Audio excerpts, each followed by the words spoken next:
Hola,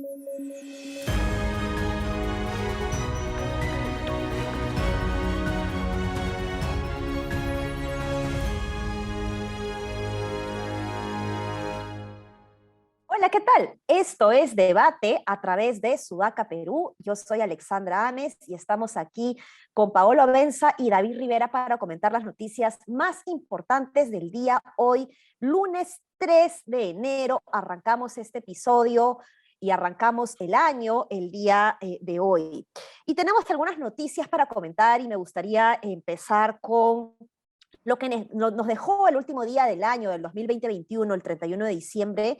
Pues se cerró el año con una buena y mala noticia, ¿no? La buena noticia, de hecho, ya lo habíamos nosotros comentado ese mismo día respecto al balance de lo bueno, lo malo y lo feo, y ahí está vinculado el éxito de la vacunación, pero no teníamos la cifra exacta con la que cerró el MINSA el día 31, que cierra con el 80% de la población vacunada, lo cual es sin duda algo digno de aplaudir. Esto es una muestra, como en algún momento lo dije en Twitter, de que las cosas en el Estado se pueden hacer bien si es que se preserva una adecuada cadena logística, cadena de suministro, con gente profesional, enfocada en el resultado, orientado a metas, indicadores, a data, pero en donde también el usuario es parte importante de este proceso, y esto es algo que nos debe alegrar a todos y en donde todos debemos felicitarnos, pues todos hemos puesto el hombro y hemos sido parte de este resultado tan importante, ¿no? Sin embargo, ese mismo día, el 31 de diciembre, se cierra el año también con una muy mala noticia. Y lo más lamentable es que suele suceder a fines de año con las fiestas, con los pirotécnicos, y que está muy relacionada con la informalidad. Y es el incendio en Mesa Redonda. El incendio realmente ha causado mucha conmoción, recordó a todos este gran incendio que fue un desastre, que dejó varios muertos 20 años atrás también en la misma zona, y se sigue repitiendo lo mismo. Esto es una muestra de la poca importancia que existe en la gestión de la prevención de los desastres y la poca capacidad de la cultura del enforcement, ¿no? De hacer cumplir la ley, de cómo el gobierno local realmente no está en la capacidad de fiscalizar adecuadamente los espacios que existen en cercado. Y ojo que finalmente la alcaldía metropolitana de Lima tiene esa injerencia, digamos, en un espacio mucho más corto, delimitado, digamos, que otros distritos mucho más grandes como San Juan del Urigancho, Surco, San Juan de Miraflores, etcétera, ¿no? Entonces, nos deja evidentemente un sinsabor que no podemos dejar de compartir, y me gustaría por eso preguntarles cómo han visto ustedes este tema del incendio y qué reflexiones pueden sacar a partir de esta noticia que se repite, ¿no? Yo haría un paralelo entre las dos cosas, ¿no? Porque no voy a dejar de decir, no quiero sonar aguafiestas, ¿ya? Es una gran noticia que hemos llegado al 80% de la población objetiva vacunada. Ojo que igual, si lo separamos por sectores, hay regiones que están todavía bastante bajas, ¿ya? Pero De no acuerdo, de importa, no acuerdo. importa. Igual es una gran noticia, igual es un gran triunfo para un país como el Perú haber llegado al 80% de la población vacunada, siendo que en enero del año pasado no sabíamos si íbamos a tener vacunas. Ya estamos en pleno vacunagate, etcétera. Es una gran noticia. El problema es que tiendo a pensar de que ese logro alcanzado por el país se refleja más en teníamos que llegar. Hace poco vi un cuadrito elaborado, no me acuerdo si por el FT o por uno de estos medios que hace cuadritos interesantes y de confianza sobre cómo habían avanzado las vacunaciones en América Latina, y solo se quedaron atrás Bolivia y Paraguay, que si uno mira, no sé, pues los índices de desarrollo, si uno mira el crecimiento del PBI a lo largo de los últimos 100 años, si uno va a Paraguay o a Bolivia, se da cuenta que son los países que uno esperaba que se queden atrás, y después venía el Perú, y el Perú no se quedó atrás. De hecho, el Perú avanzó como Ecuador, Colombia, Chile, un poquito más, de repente Chile avanzó un poquito más, Colombia avanzó un poquito menos, etcétera, pero todos más o menos están alrededor del 75% en el momento en que vi ese cuadro. Entonces era más o menos lo que tenía que pasar cuando finalmente hubo acceso a las vacunas de forma masiva, que es lo que realmente abrió el candado para lo que nosotros ya decíamos en podcasts anteriores, que es que tenemos capacidad para hacer campañas de vacunación masiva. No es algo tan complejo y se ha llevado de buena forma desde el Estado, sin dudas, pero es algo que tenía que ocurrir. Distinto problema es un problema como el de los globos de Cantoya, por ejemplo, que se han seguido vendiendo después del incendio en Mesa Redonda, y se han vendido igual a pesar de que son absolutamente, y han generado un incendio en Arequipa también, entiendo, a pesar Sí. de que son absolutamente peligrosos. Son problemas distintos desde la gestión pública. Quizás el Estado puede gestionar temas como la vacunación. Ahí creo que se involucran muchas cosas, por ejemplo, voluntad política. Ya lo decíamos, que si es que se caía el proceso de vacunación, se caía el gobierno de Castillo, pero son problemas distintos. Por ejemplo, la informalidad que tiene que ver con la venta de estos globos o con el almacén de plásticos en una construcción informal en Mesa Redonda después de que ha habido un incendio donde han muerto cientos de personas hace décadas, es otro tipo de problema que el Estado es incapaz de resolver. Entonces, quizás deberíamos empezar ya a la hora de hablar eh, sobre qué es capaz de resolver el Estado, deberíamos empezar a distinguir, ¿no? Mira, esto sí lo puede hacer, esto depende de que haya este tipo de voluntad, esto depende de que este tipo de equipos, esto no lo puede hacer, o esto no lo va a poder hacer, o esto depende de que se ponga tanto presupuesto, porque a veces en la discusión pública, ya para terminar, se suele hablar, el Estado no puede hacer, el Estado puede hacer, el Estado es malo, el Estado es bueno. En realidad es cuestión de ver desde la gestión pública qué tipo de problemas tenemos la capacidad de resolver desde el tipo de Estado que tenemos, ¿no? No sé, estoy quizás hablando un poco entreverado, pero sí quiero distinguir eso, ¿no? Son problemas distintos, es decir, el Estado puede resolver temas como la vacunación masiva, no puede resolver temas como la fiscalización del comercio. Eso no lo puede resolver todavía, es un tema totalmente distinto, ¿no? Yo creo que David justo tiene ahí para aportar, ¿no? La respuesta frente a esto de que son dos cosas distintas. Sí, pero sobre la vacunación sí tengo una discrepancia con Paolo, porque esa cosa de que tendría que pasar es una cosa tan relativa, porque si recordamos dónde estábamos en marzo, o sea, no comenzamos como el resto de países, comenzamos retrasados, Un poco. y nos demoramos, no poco, nos retrasamos bastante. A ver, ¿qué cosa le llamas poco en comparación al proceso del COVID y el proceso de vacunación? Digamos, Unos un meses. mes Un mes. suena poco, pero si lo contextualizas en qué estaba pasando en ese momento, no es poca cosa. Y creo que además la cosa es muy sencilla. Nadie en julio o en mayo que hubiese dicho, les aseguro que al fin de año estamos en 80%, ¿quién hubiese dicho que sí iba a pasar eso? Nadie. Nadie, Así de pero sencillo. hoy miras, yo lo único que estoy diciendo Pero, ahí es claro, que ya de lejos, cuando las cosas, es que son bueno, un pero chiquito, ¿no? Hoy miras los otros países de la Alianza del Pacífico y te das cuenta, o miras otros países parecidos al Perú en términos de modernidad de sus ciudades más importantes, por ejemplo, y te das cuenta que están más o menos en lo mismo, ¿no? En sí, vacunación. bueno, yo creo que el periodismo es bastante mezquino con los logros de los gobiernos en general. Y es bastante duro con los fracasos y a veces hasta pierde la perspectiva. Y en este caso creo que hay una mezquindad con el tema del logro, pero bueno, podemos discrepar en ese punto. Discrepemos. Y lo de el incendio, pucha, casi que más bien esa es una cosa que deberíamos esperar todos los años, ¿no? Porque, digamos, yo más bien me pregunto cómo que con el nivel de informalidad que hay en el Perú, tenemos pocas desgracias, ¿no? O nos enteramos de pocas.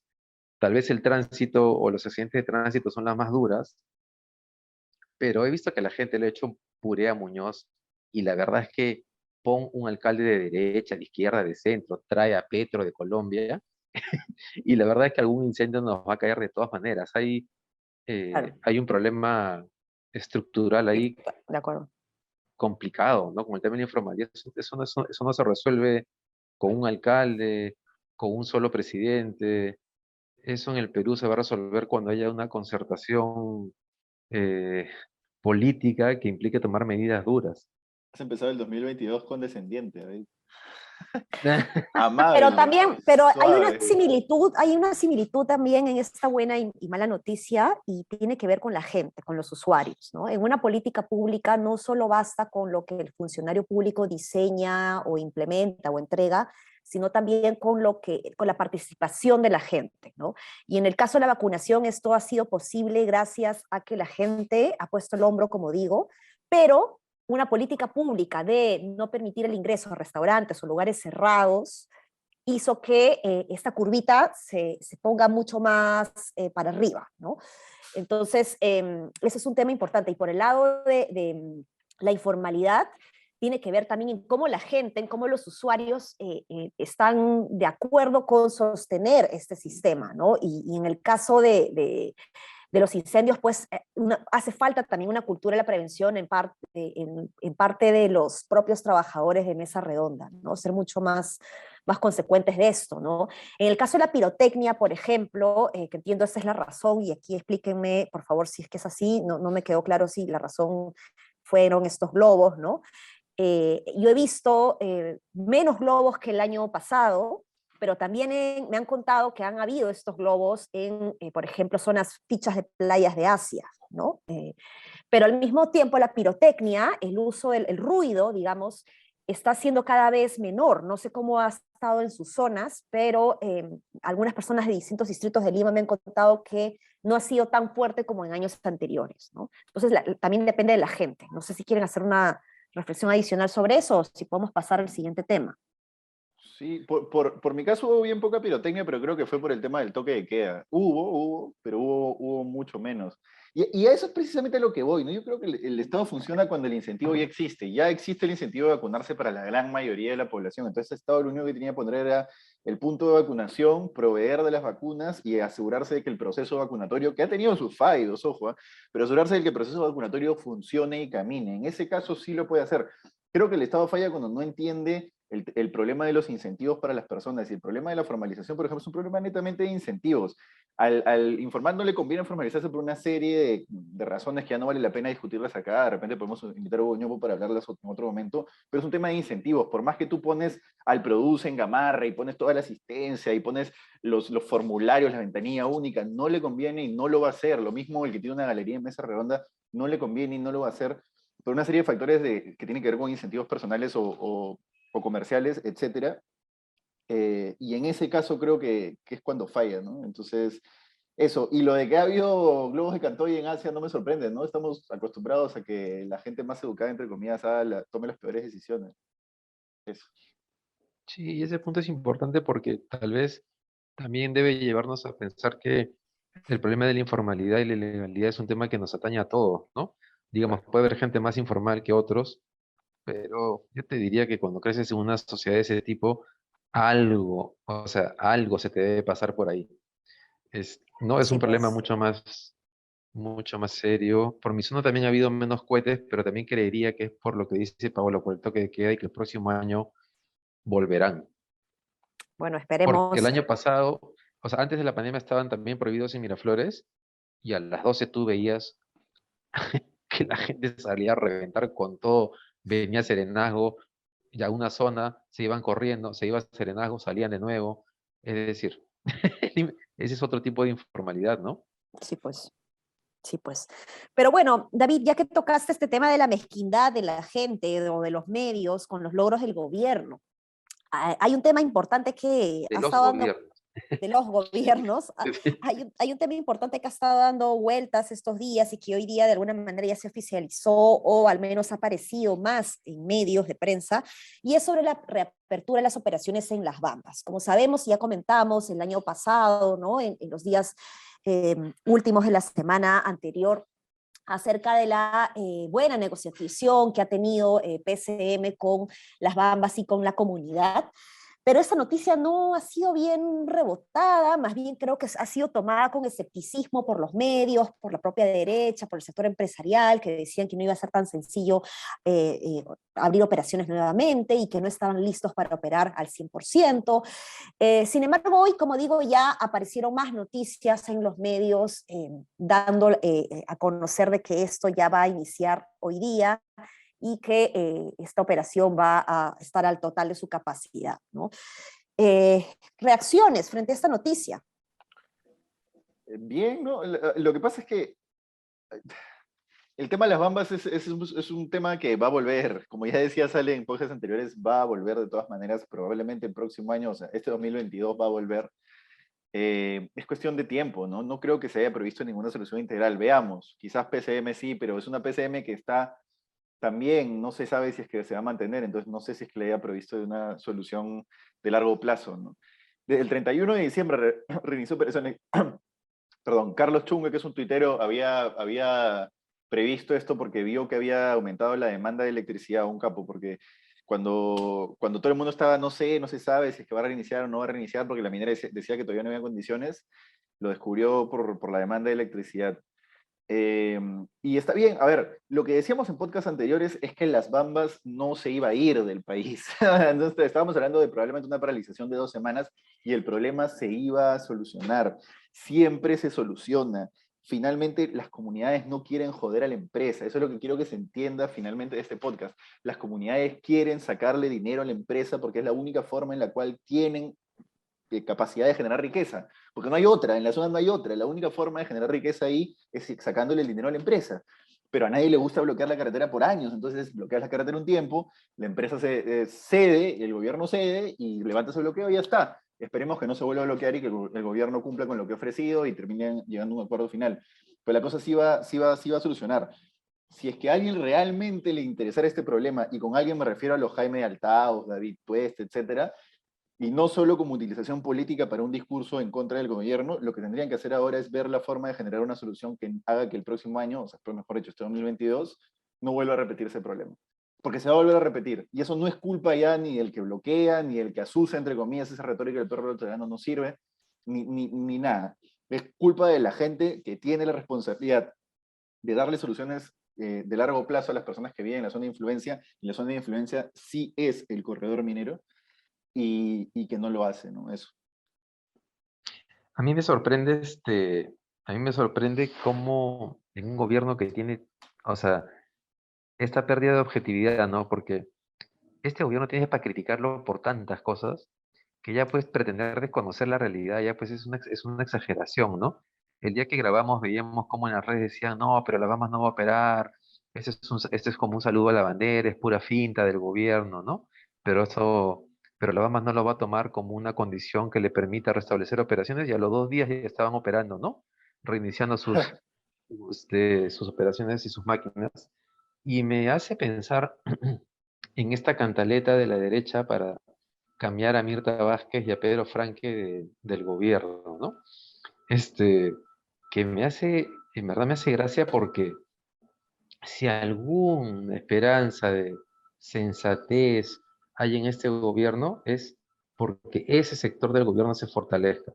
Pero de pronto ha comenzado toda ¿no? Esta cosa liderada por Augusto Álvarez Rodríguez, a la cual se sumó Rosa María Palacios, que yo no sé en qué país viven o en qué gobierno viven, no sé por qué creen que Castillo se va a convertir en Humala. Yo no veo a Nadine Heredia al costado, por lo menos, y de pronto piden la salida y el cambio de las dos personas que algún nivel de gestión y de capacidad política han llevado al gobierno.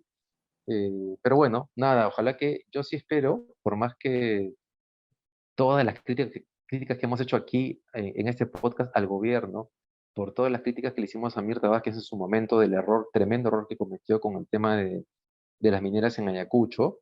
Yo sí espero que lo de las Bambas le permita a ese sector del gobierno fortalecerse internamente frente a Castillo y que Cerrón no gane esa batalla que las redes han mostrado que está intentando ganar, ¿no? Está intentando volver al gobierno, ocupar nuevos espacios, sacarse lo que él llama los caviares del gobierno, y espero que eso no suceda, ¿no? Ya no solamente es Montoya y López Aliaga y Cerrón eh, que piensan igual, sino que ahora se han sumado también lo que consideramos la derecha liberal, ¿no? Álvarez Rodríguez, Rosa María Palacios, a Álvaro este Rodríguez no es liberal, pensamiento. ya no es liberal. Desde O que sea, a pasó este por Latina, pensamiento dejó. de saquémonos de encima los caviares. Es alucinante, estoy impresionado.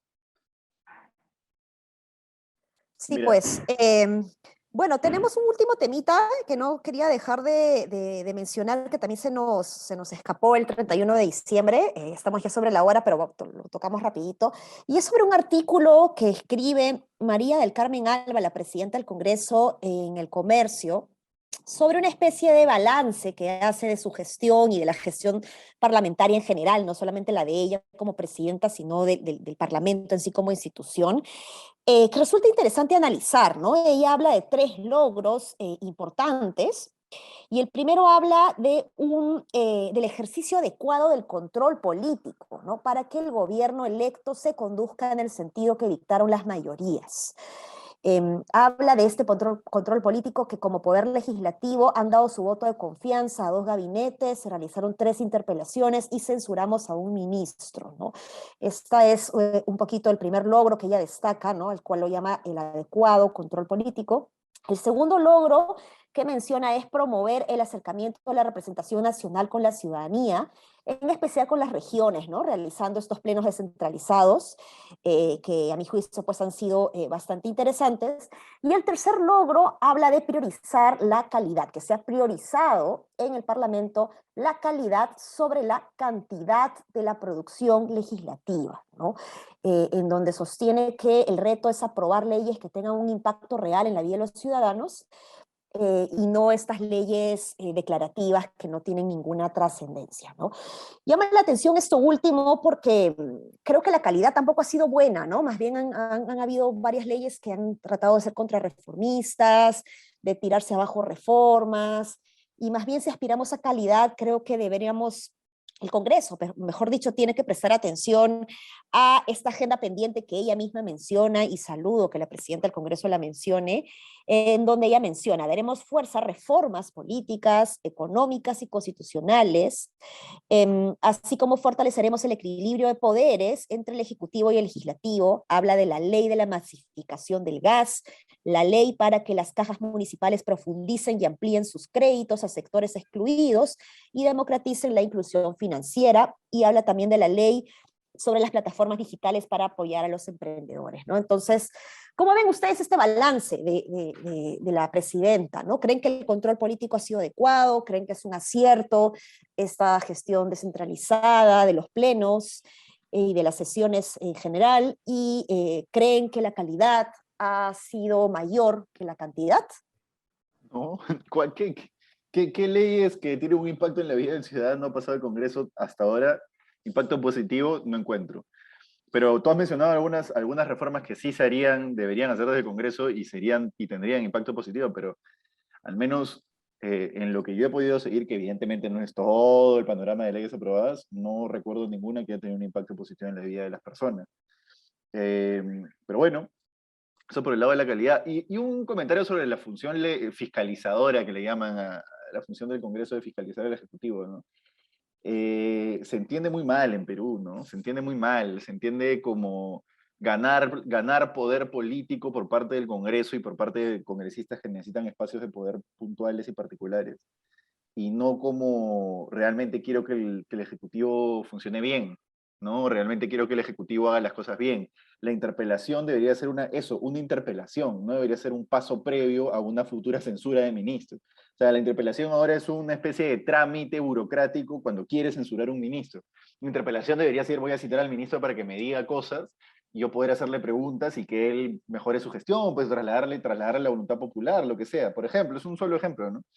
Eh, eso, eso. Sí, yo acá debo comenzar reconociendo que tengo una especie de animadversión con Mari Carmen Alba, entonces mi comentario está contaminado.